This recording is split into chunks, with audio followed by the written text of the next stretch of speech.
오늘 아침에 우리에게 주시는 은혜의 말씀은 사무엘상 17장 말씀입니다. 17장 1절에서 58절까지입니다. 네, 오늘 본문 말씀은 잘 아시는 것처럼 다윗과 골리앗의 이야기입니다. 어렸을 때부터 주일학교에서 아마 아이들이 선생님이 얘기해주면 제일 듣기 좋아하는 이야기가 다윗과 골리앗의 이야기로 생각합니다. 근데 성경에 나오는 이야기는 세상에 나오는 이솝 이야기와는 달라서 세상 이야기는 몇 번 들으면 더 이상 나올 것이 없고 금방 질리고 하게 됩니다. 그렇지만 성경에 나오는 이 이야기는 계속적으로 우리에게 깊이를 주고 또 새로운 통찰력을 준다는 차원에서 세상 이야기와는 전혀 다른 격이 있는 생명의 이야기라는 것을 우리가 깊이 깨달을 수 있게 되길 바랍니다. 이 이야기를 우리가 이제 유치원 때, 국민학교 때 읽었던 것과는 달리 그 본질적인 의미에는 변화가 없지만 계속해서 깊이를 더하고 맛을 더하게 된다는 사실입니다. 앞으로도 성경 말씀을 대할 때 계속적으로 깊이를 얻어가시는 성도님과 제가 될 수 있게 되기를 간절히 소원합니다. 오늘 본문 말씀을 보시면 이스라엘이 골리앗과 대적을 하게 됩니다. 그리고 나중에는 다윗과 골리앗이 대적을 하게 됩니다. 올 한해 살아오시면서도 정말 골리앗과 같은 사람을 만나신 적이 있으실 겁니다. 그리고 교회도 이 시대가 얼마나 교회에 대해서 물론 교회가 자기 반성을 하고 심각하게 통해야 될 잘못들도 없지 않지만 세상이 교회에 대해서 지나칠 정도로 겁박하고 위협하는 골리앗처럼 교회를 위협하는 그런 시대에 우리가 살고 있습니다. 또 오늘 말씀 생각하면서 가만히 제 자신을 돌아보니까 혹시 이 골리앗은 뭐를 쫓는 사람입니까? 힘을 쫓는 사람입니다. 약 2.1m 정도 되는 사람입니다. 그 고대 사회에서 2.1m 정도 되면 엄청난 장신이라고 할 수 있죠. 그리고 골리앗이 휘둘렸던 창이 약 11kg 정도 되는 창입니다. 골리앗은 힘을 대표하는 사람이라는 것이죠. 혹시 제 자신이 우리가 힘을 믿고서 사람들 앞에서 위협적인 존재로 있을 때는 없었는가? 우상 숭배하는 사람이지만 그 부분은 우리가 빼고 골리앗을 힘을 쫓는 사람, 나의 소유나 나의 능력이나 재능이나 나의 아는 사람들, 휴먼 네트워크라든가 하나님이 아닌 무엇인가를 의지해서 힘을 과시하는 사람이었던 적은 없는가? 가만히 보면 그런 인상을 주면서 살 때도 있었지 않았나 이런 생각이 듭니다. 교회도 어떤 교회가 하나님의 능력을 나타냅니까? 교회가 힘을 의지하는 교회가 될 때 그것이 역설적으로 골리앗과 같은 교회가 될 수 있지 않을까 이런 생각을 하게 됩니다. 교회는 언제나 예수 그리스도의 십자가만을 의지하는 교회가 될 때 참된 능력이 나타나게 되는 것을 우리가 기억할 수 있게 되길 바랍니다. 그러므로 교회는 약함을 자랑해야 되는 것입니다.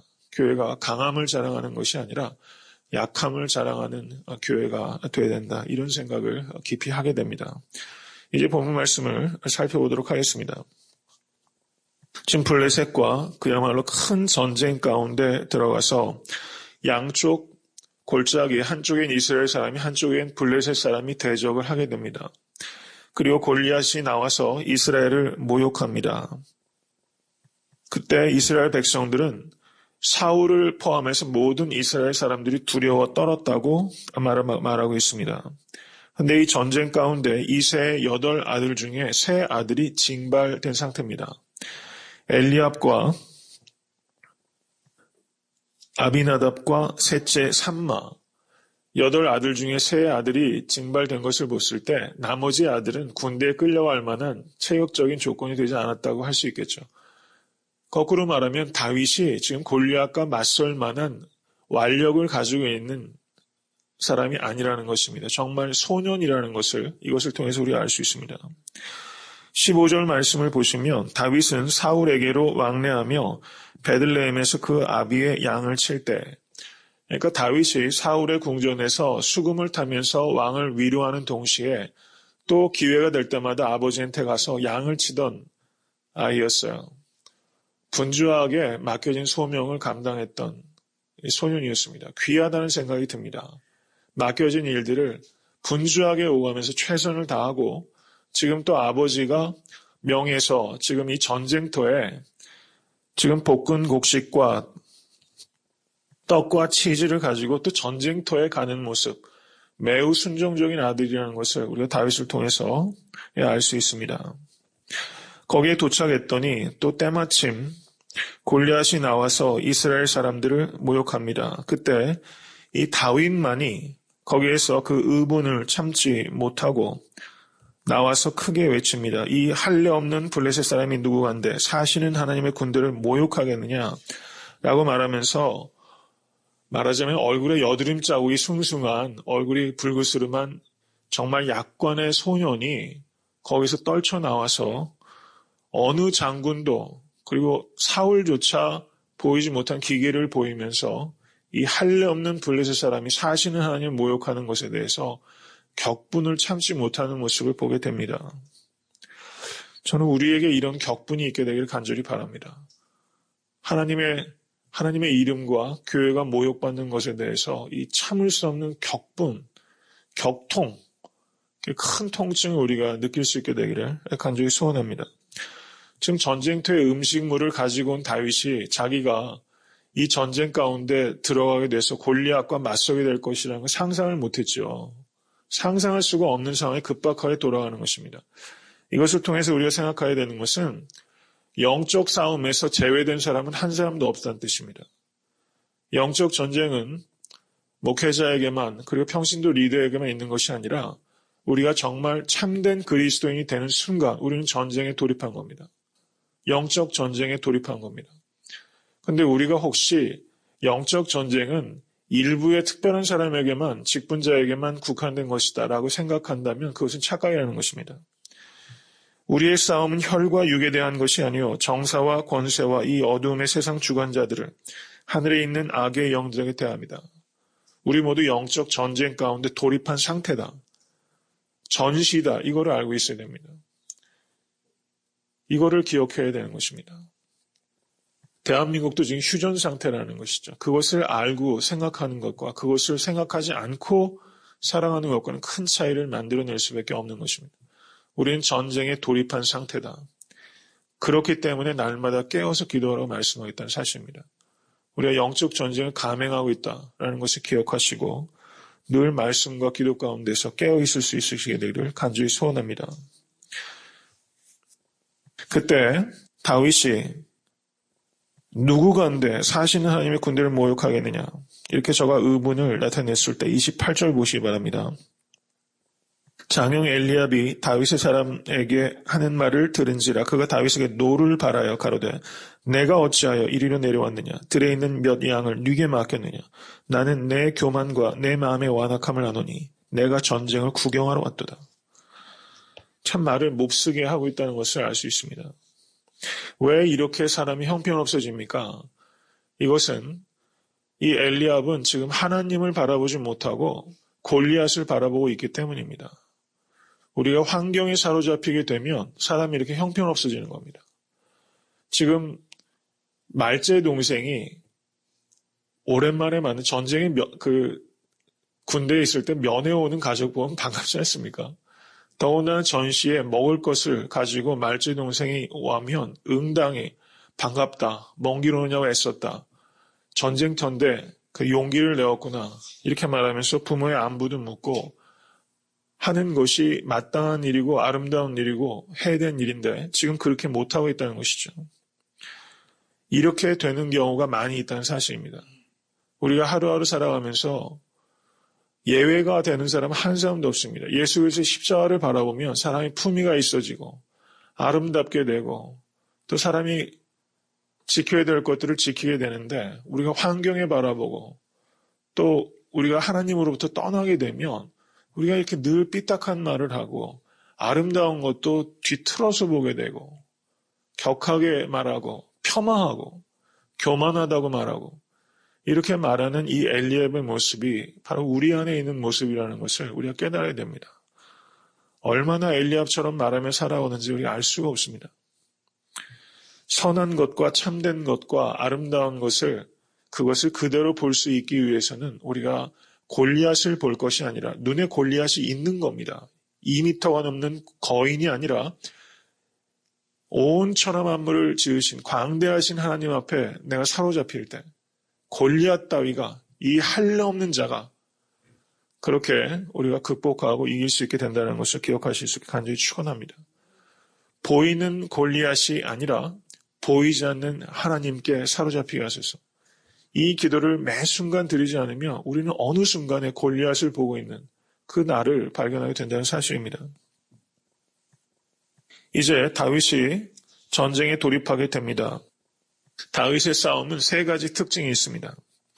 기억하시기 바랍니다. 한번 저를 따라해 보십시오. 믿음의 싸움, 하나님의 방법으로 싸움, 열정으로 싸움.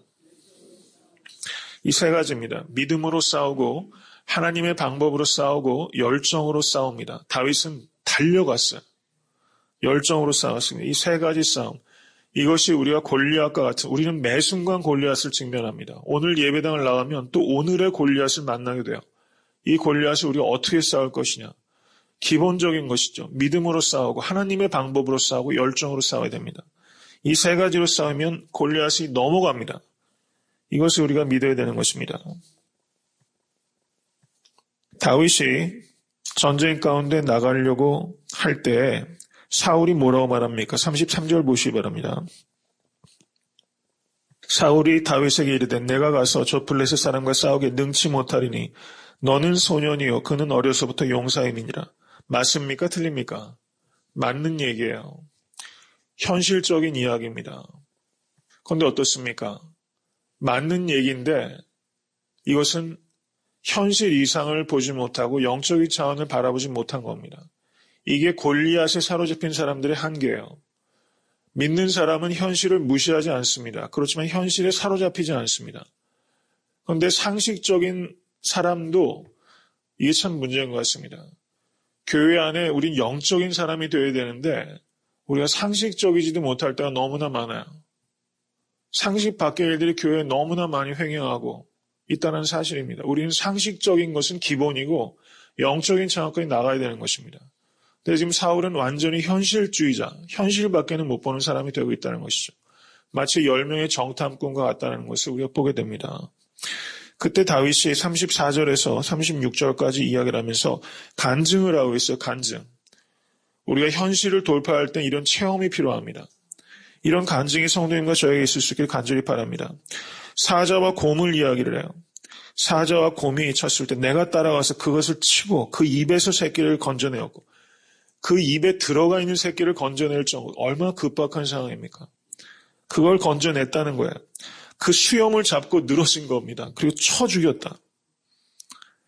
곰도 쳤다. 사실은 하나님의 군대를 모욕한 이 할례 없는 블레셋 사람 일이니까 그가 짐승이 하나와 같이 되리이다. 성도님들 앞에 골리앗도 믿음으로 싸우면 짐승같이 될 것을 믿으실 수 있게 간절히 축원합니다. 지금 나를 사자의 발톱과 곰의 발톱에서 건져내셨은즉 이렇게 말하고 있어요. 여러분 사자의 발, 곰의 발 어떻습니까? 사자의 손과 곰의 손보다 하나님의 손이 더 강력한 것을 아는 겁니다. 사자가 포효하고 곰이 포효하는 소리 얼마나 무섭겠습니까? 한번 1대1로 맞닥뜨렸다 한번 생각을 해보세요. 그럼 얼어붙습니다. 그런데 지금 다윗은 사자의 포효보다 하나님의 말씀을 더 크게 듣는 사람입니다. 이것을 우리가 깊이 생각해야 되는 것입니다. 나는 어떤 것을 크게 듣는 사람인가? 하나님의 말씀을 가장 크게 듣는 사람인가? 아니면 환경이 이야기하는 소리를 가장 크게 듣고 그 앞에서 옴짝달싹 못하는 사람인가? 이렇게 간증을 하니까 사울이 어때요? 부끄러움을 당하죠. 뭐라고 말합니까? 가라. 여호와께서 너와 함께 계시기를 원하노라. 지금 사실은요. 두 왕이 지금 만나고 있죠. 그런데 정말 왕의 모습은 누구야? 다윗입니다. 사울은 죽은 영성이에요. 다윗은 살아있는 영성입니다. 우리가 사울의 영성을 가지고 있는 사람들이 너무 많고 이 시대의 교회의 모습 역시 정말 안타깝게도 사울의 영성 가운데 있는 사람들이 많다는 사실을 우리가 깨달아야 됩니다. 다윗의 영성이 되실 수 있게 되길 주님의 이름으로 간절히 축원합니다. 다윗이 말하는 것은 교만이 아닙니다. 지금 엘리압이 교만하다고 말했죠. 근데 다윗은 교만한 게 아니에요. 겸손한 겁니다. 어떤 게 겸손입니까? 설설설 빼는 게 겸손이 아니에요. 저는 할 수 없어요. 저는 나이가 어려요. 저는 소년밖에 안 돼요. 신앙생활한 지 얼마 안 됩니다. 제가 뭐 많이 배우기로 했습니까? 많이 가졌기로 했습니까? 이건 겸손이 아니에요. 겸손 같아 보이는데 겸손이 아닙니다. 정말 겸손은 무엇입니까? 빌립보서 4장 13절. 내게 능력 주시는 자 안에서 내가 모든 것을 할 수 있느니라. 내게 능력 주시는 자 안에서 그게 빠지면 그걸 교만이라고 합니다. 내가 모든 것 할 수 있어. 이건 교만이에요. 근데 내게 능력 주시는 자 안에서 내가 모든 것을 할 수 있느니라. 이것이 성경적인 겸손입니다. 할 수 있습니다. 주 안에서. 주님께서 힘 주시면 할 수 있습니다. 이게 겸손이고 참된 겸손이고, 그래서 겸손은 항상 담대함입니다. 성경적인 겸손함은 담대함이에요. 두 가지가 같은 겁니다. 이것을 우리가 깊이 생각해야 되는 것입니다. 이런 겸손함, 이런 담대함이 있을 수 있게 되기를 간절히 소원합니다. 이런 진취적인 기상이 우리 애틀랜타 섬기는 교회 가운데 있게 되기를 간절히 소원합니다. 그때 사울이 어떻게 말합니까? 사울도 사실 거인이에요. 다른 사람보다 어깨 위가 하나 더 있다고 그랬잖아요. 그러니까 평균적인 신장보다 한 25cm 이상 큰 거죠. 그러면 사울도 굉장한 사실은 용모를 가지고 있는 사람이에요. 그러니까 다윗이 지금 두 거인 사이에 껴있는 겁니다. 한쪽은 골리앗이라는 비정상적인 거인과 한쪽은 사울이라는 평균적인 사람보다는 월등히 키가 큰 두 거인 사이에 있어요. 우리는 이 둘 중에 하나 가운데 선택을 해야 될 것 같이 보입니다. 지금 사울이 자기가 갖고 있는 병장기를 줍니다. 사울은 지금 벌써 전쟁을 블레셋하고도 이기겠죠. 아멜렉 족속도 물리쳤죠. 전쟁의 신입니다. 그 사람이 칼과 무기를 줬어요. 그리고 이 당시에 칼이 누구밖에 없었습니까? 사울과 요나단밖에 없을 정도였죠. 그 칼을 당연히 갖고 싸워야 되는 것 아니겠습니까? 현실적으로는요. 전문가의 조언입니다. 전문가의 조언이 무시해서는 안 되지만 우린 전문가의 조언대로 살아도 안 되는 것입니다. 우리는 하나님의 말씀대로 살아가는 것입니다. 여기에서 왕이 만약에 미국 대통령이 백악관으로 불러서 뭘 하사한다고 생각해 보세요. 가문의 영광이죠. 왕의 칼과 갑옷을 받는데 그거 얼마나 가문의 영광입니까? 그거 거절하는 것 거의 불가능합니다. 근데 다윗이 그걸 딱 받아가지고 걷다 보니까 이게 영 불편한 거예요. 익숙치 않다고 그랬어요. 우리가 전쟁터에 나갈 때는 남의 무기를 빌려가고 때문에 패배하는 것입니다. 남의 무기를 빌려서 싸우기 때문에 우리가 져요. 남의 무기는 뭡니까? 세상 방법입니다. 우리가 하는 일이 중요하지요. 우리는 골리앗과 싸워야 됩니다. 세상과 싸워야 됩니다. 그런데 하는 일만큼 중요한 것이 하는 방법이라는 것입니다. 세상과 싸우면서 세상 방법을 도용하면 말이 안 되는 겁니다. 교회가 부흥해야 합니다. 그런데 교회의 부흥을 세상적인 방법을 사용하면 어떤 겁니까? 사울의 칼을 가지고 싸우게 되는 것입니다. 우리가 선한 일을 목적을 가지고 하나님의 일을 해야 되지만 하나님의 일을 하나님의 방법대로 해야 된다는 것, 이것을 우리가 깊이 생각해야 되는 것입니다. 이 두 가지가 갖춰질 때 하나님의 영광이 나타나게 되는 것입니다. 이것은 대단한 신중함이죠. 그걸 포기하는 겁니다. 그리고 대단한 용기입니다. 신중하고 용기가 있습니다. 이 약관의 소년이 그리고 어디로 갑니까? 엘라 골짜기로 갑니다. 한쪽 골짜기엔 사울이요 한쪽 골짜기엔 골리앗이 있는데 그 협곡 사이로 들어가서 개울에서 조약돌을 만지기 시작하는 거예요. 다윗이 거기에서 어떻게 했겠습니까? 무릎을 꿇었죠. 완전히 양쪽에 노출이 된 상태에서 거기서 조약돌 5개를 거기서 골라냅니다. 자기 몸에 맞는 무기를, 말씀의 무기, 기도의 무기, 이 무기를 장착하실 수 있게 간절히 축원합니다.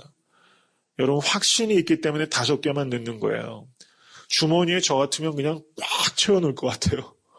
그거 던져가지고 안 맞을 가능성이 높다고 생각하지 않겠습니까? 그런데 5개 안에 하나님께서 저를 넘어뜨릴 것이다. 이런 믿음을 가지고 있다는 것이죠. 이런 믿음을 가지실 수 있게 간절히 축원합니다. 두 거인 사이에서 무릎을 꿇었다는 것은 기도했다는 뜻입니다. 기도한 것입니다. 엘라 골짜기에서 무릎을 꿇었던 다윗, 바로 그 다윗이 성도님 되실 수 있게 되길 간절히 축원합니다. 17장 45절을 우리 다 같이 한번 읽겠습니다. 17장 45절입니다. 다윗이 블레셋 사람에게 이르되 너는 칼과 창과 단창으로 내게 오거니와 나는 만군의 여호와 이름 곧 내가 모욕하는 이스라엘 군대 하나님의 이름으로 내게 가노라. 아멘. 47절. 또 여호와의 구원하심이 칼과 창에 있지 아니함을 이 무리로 알게 하리라. 전쟁은 여호와께 속한 것인즉 그가 너희를 우리 손에 붙이시리라. 아멘. 믿으십니까? 48절 읽습니다. 블레셋 사람이 일어나 다윗에게로 마주 가까이 올 때 다윗이 블레셋 사람에게로 마주 그 항우를 향하여 빨리 달리며 50절 제일 마지막에 보세요. 다시 읽습니다. 다윗이 이같이 물매와 돌로 블레셋 사람을 이기고 그를 쳐 죽였으나 자기 손에는 칼이 없었더라. 자기 손에는 칼이 없었어요. 남의 무기로 싸우지 않았다는 것입니다. 이걸 강조하겠다는 뜻입니다. 자기 손에는 칼이 없었더라. 마주 그 항우를 향하여 빨리 달려 들어갔어요. 여러분, 골리앗이 얼마나 어이가 없었겠어요. 골리앗도 여태까지 잔뼈가 굵은 장군입니다. 자기를 향해서 달려온 그 적을 본 적이 없었을 거예요. 그런데 그 솜털이 성성한 그 어린 소년이 자기를 향하여 막 달려오는 거예요. 깜짝 놀랐을 겁니다. 이스라엘 군대 사울도 그리고 엘리압도 아이고 쟤 죽었다 이렇게 할 겁니다. 양쪽이 다 깜짝 놀라는 거죠. 거기에 달려 들어갔어요. 열정을 가지고 달려 들어간 겁니다. 시편 18편 29절을 한번 보겠습니다. 시편 18편 29절 찾으셨습니까? 다시 한번 읽겠습니다. 내가 주를 의뢰하고 적군을 달리며 내 하나님을 의지하고 담을 뛰어넘나이다. 아멘. 다윗의 시입니다. 다윗이 이 마음으로 달려간 거예요. 내가 주를 위하여 의뢰하고 적군에 달리며 지금 골리앗에게 달릴 때 이렇게 한 겁니다. 그리고 하나님을 의지해 담을 뛰어넘나이다. 오늘도 담을 좀 뛰어넘으시기 바랍니다. 열정을 가지고 적군을 향하여 달리고 오늘 만나야 될 여러 가지 현실적인 문제들이 있으시죠? 우리가 쭈뼛쭈뼛 마지못해서 하는 것이 아니라 이 다윗처럼 그 항우를 향해 빨리 달려나가겠다는 돌파하겠다는 마음으로 지금 사울이 왕입니까? 다윗이 왕입니까? 현실적인 왕은 지금 다윗이지만 영적인 왕은 다윗이에요. 이미 다윗이 왕입니다. 왕으로 달려 들어가고 있어요. 왕의 질주.